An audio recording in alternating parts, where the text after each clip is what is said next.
घरातल्या सगळ्यांना खुश करायचं असेल ना, तर एकदा ही काजू मसाला ग्रेव्हीची रेसिपी नक्की ट्राय करा।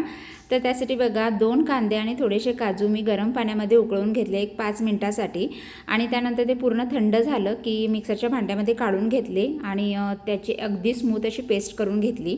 त्यानंतर त्याच कढईमध्ये ना मी थोडंसं पुन्हा तेल घातलं आणि थोडेसे काजू त्यामध्ये मी फ्राय करून घेतलेले आहेत। काजू करपवू द्यायचे नाही।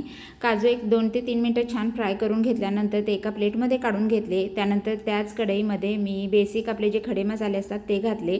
त्यानंतर त्यामध्ये कांदा चिरलेला घातला। कांदा अगदी आपल्याला गोल्डन ब्राऊन होईपर्यंत शिजू द्यायचा आहे। छान कलर आलेला आहे। त्यानंतर त्यामध्ये 1 चमचा अद्रक लसूणची पेस्ट घातली। त्यानंतर 1 टोमॅटो आहे बारीक चिरलेला तो घातला। टोमॅटो अगदी मऊ होईपर्यंत शिजू द्यायचा आहे। त्यानंतर त्यामध्ये लाल तिखट, धने पावडर, गरम मसाला आणि हळद घालून हे छान मिक्स करून घेतलं। अगदी मसाल्याला तेल सुटेपर्यंत हे मिक्स करून घ्यायचं आहे। त्यानंतर त्यामध्ये आहे ना आपल्याला आपण जी पेस्ट केली होती कांदा आणि काजूची ती घालायची आहे आणि हे छान मिक्स करून घ्यायचं आहे। म्हणजे ह्याला पूर्णपणे तेल सुटेपर्यंत हे मिक्स करून घ्यायचं आहे। 2 ते 3 मिनिटं लागतात।